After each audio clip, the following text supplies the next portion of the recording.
No tenía ni idea de lo que esto significaba, pero por el aspecto de la red estaba aterrorizado. En la siguiente pasada había gente a ambos lados de la zona inicial. Por un lado, la red estaba enrollada alrededor de una gran urna que de alguna manera había sido fijada a una losa de cemento. Vi algo similar al otro lado, aunque con una viga en este caso, pero la red aún no estaba enrollada en ella. Mientras pasábamos a toda velocidad, podía escuchar a la gente tratando de apresurarse detrás de nosotros. Dimos la vuelta a una de las curvas y giré el cuello para ver qué tenían en mente. Intentaban desesperadamente atar el otro lado de la red a la viga de soporte que acababan de colocar en el suelo. No podía creer lo estúpidas que eran esas personas. ¿Cómo pensaron que eso podría ser una buena idea? Les grité que pararan, pero por supuesto no podían oírme, y creo que si hubiesen podido no me habrían escuchado. Estaban desesperados por sacar al menos a alguien de esto con vida. O tal vez el dueño del parque quería que todos muriéramos para que nadie pudiera hablar públicamente de las cosas horribles que sufrimos. Al pasar la última curva, los cientos de personas que presenciaban el espectáculo aplaudieron y celebraron. De alguna manera, no veían ninguno de los defectos de aquel terrible plan. Nos estábamos acercando y mi corazón empezó a latir con fuerza de nuevo. Los pocos segundos antes de tocar la red los percibí como en cámara lenta. Juré que podía ver la cara de todos. Parecían felices. No podía creerlo. Me molestó porque sabía que todos estaban a punto de decepcionarse mucho. Finalmente llegamos a la red. Por supuesto, no fue rival para la muerte roja. La viga fue arrancada de la losa y aterrizó justo de entre nuestro vagón y el que estaba detrás de nosotros. Mientras nos dirigíamos hacia la pendiente, intentamos sacar de la montaña rusa la red que se había quedado pegada en el vagón. Por suerte, pudimos quitárnosla de encima, pero no tuvimos suerte con la viga de metal que ahora estaba incómodamente alojada en la montaña rusa. Mientras nos dirigíamos hacia la pendiente, intentamos sacar de la montaña rusa la red que se había adherido al vagón. Por suerte, pudimos quitárnosla de encima, pero no tuvimos la misma suerte con la viga de metal que ahora estaba incómodamente alojada en la montaña rusa. Cuando empezamos a bajar, los raíles empezaron a temblar violentamente. Parecía que nos íbamos a salir de la pista. Escuché un fuerte chasquido y 2 gritos.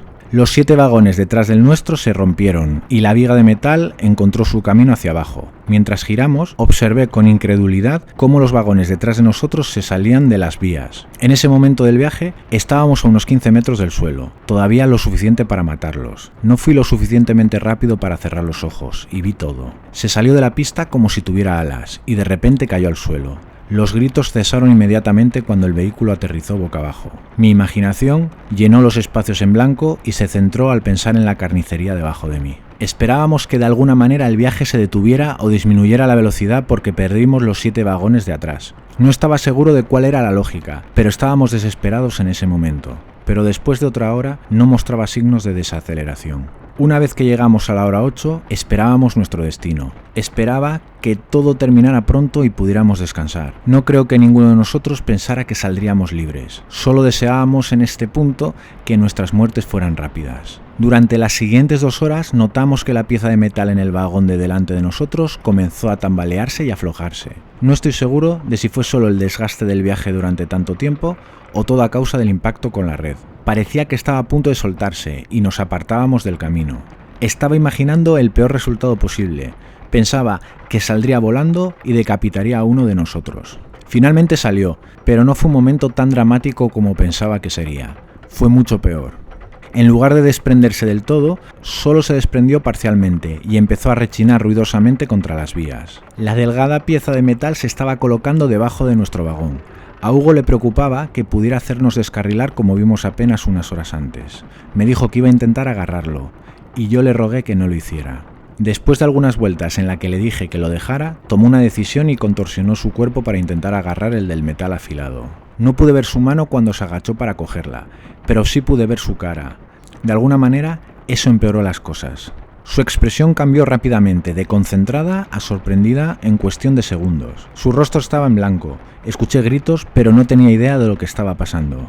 Levantó el brazo. Creo que nunca pueda sacarme de la cabeza lo que vi. Cuando agarró el metal, se resbaló y se hundió profundamente en su antebrazo. Intenté agarrarle del hombro para calmarlo, pero para mi sorpresa, estaba tranquilo. Estaba más silencioso en ese momento que en todo el día. Ni siquiera me miraba. Estaba casi hipnotizado al ver su brazo desfigurado y ensangrentado. Me sentí mareado y tenía un zumbido en los oídos. Ver la sangre comenzar a recorrer todo su cuerpo y salpicar mi cara me hizo estremecer. En cuestión de minutos, Hugo parecía un fantasma. Hice lo mejor que pude para tratar de envolver su brazo con jirones de mi camisa, pero fue completamente inútil. No creo que una camisa vieja pueda ayudar con una herida en la que se ve el hueso. Intenté hablar con él, intenté hacerlo sentir lo más cómodo que pude, pero fue inútil. Se estaba desvaneciendo. Comenzamos a subir la cuesta y finalmente me miró. No podría explicarte todo lo que vi en sus ojos. Pude ver el dolor y la tristeza, pero también el alivio. Sabía que iba a morir, pero no creo que le importara. Dio un débil movimiento de cabeza y miró hacia adelante cuando bajábamos la colina. Intenté vigilarlo más de cerca en esta vuelta, pero honestamente fue difícil mirarlo. Le escuché respirar profundamente justo antes de la subida. Cuando empezamos el descenso lo miré, y bueno, ya se había ido. Aunque me quedé solo en la trampa mortal, nunca imaginé que podría haber empeorado. Pero tener un cadáver sentado a tu lado en una montaña rusa no es algo que recomendaría. Estuve sentado en shock junto a mi amigo muerto durante un par de horas.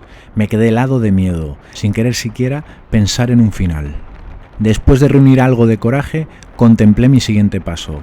Regresé a la realidad y me di cuenta de que la montaña rusa iba un poco más lenta. No era significativo, pero sí que se notaba el descenso en la velocidad. Esa maldita pieza de metal que mató a Hugo debe haber pasado por debajo del vagón y no haberlo hecho descarrilar, sino más bien ralentizarlo. Decidí quitarme los zapatos y los de Hugo. Tenía un plan que probablemente era tonto, pero si moría, al menos estaría en mis manos. Mientras pasaba por la zona inicial, la montaña rusa empezó a reducir la velocidad justo antes de la subida. Tiré los 4 zapatos justo enfrente de la atracción. Una parte de un zapato atrapó el vagón en el lugar justo. El viaje transcurrió en silencio. Podía sentir la montaña rusa casi palpitando, intentando moverse con todas sus fuerzas. Estaba dolorido, me dolía toda la mitad inferior de estar sentado en un asiento duro durante horas y horas. Respiré hondo y apreté mis entrañas como nunca antes lo había hecho. Dejé escapar un grito horrible mientras obligaba a mi cuerpo a liberarse de las ataduras que me habían estado sujetando durante las últimas 12 horas. Unas 360 vueltas a la pista. Mi corazón se aceleró cuando sentí que la montaña rusa comenzaba a ganar la batalla para moverse nuevamente. Logré salir unos segundos antes de que despegara y salté. Por suerte, aterricé en la red, y aunque me hice daño con la caída, nada es peor que lo que ese viaje ya me había hecho. Me tumbé en la red, mirando hacia el cielo, con incredulidad. Yo estaba quieto, no me movía, casi me mareaba por no moverme, como cuando estás leyendo un libro en el coche y al cabo de una hora levantas la vista. Todo estaba borroso, apenas podía oír el débil sonido de la gente que intentaba llegar hasta mí, pero en su mayoría eran solo mis oídos zumbando y mi corazón latiendo. Después de unos minutos me llevaron a urgencias, donde permanecí durante 3 semanas. Tenía una costilla rota, golpes severos por todo el cuerpo y una conmoción cerebral, solo por nombrar algunos, sin mencionar el trauma mental. Estoy contándote esto porque me siento listo para finalmente compartir mi historia.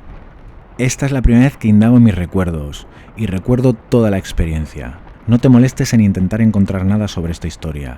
Los propietarios del parque han hecho un trabajo sospechosamente bueno ocultándolo. Esa es otra de las razones por la que te cuento esto. De alguna manera lo han borrado completamente de internet. Aunque hablar con un profesional me ha ayudado, todavía hay algunos sonidos e imágenes que nunca consigo eliminar del todo de mi cabeza. Si sacas algo de mi historia, es que debes confiar en ti mismo, incluso si no crees en un poder superior o en tus instintos. Si tienes un pensamiento, confía en él, por favor.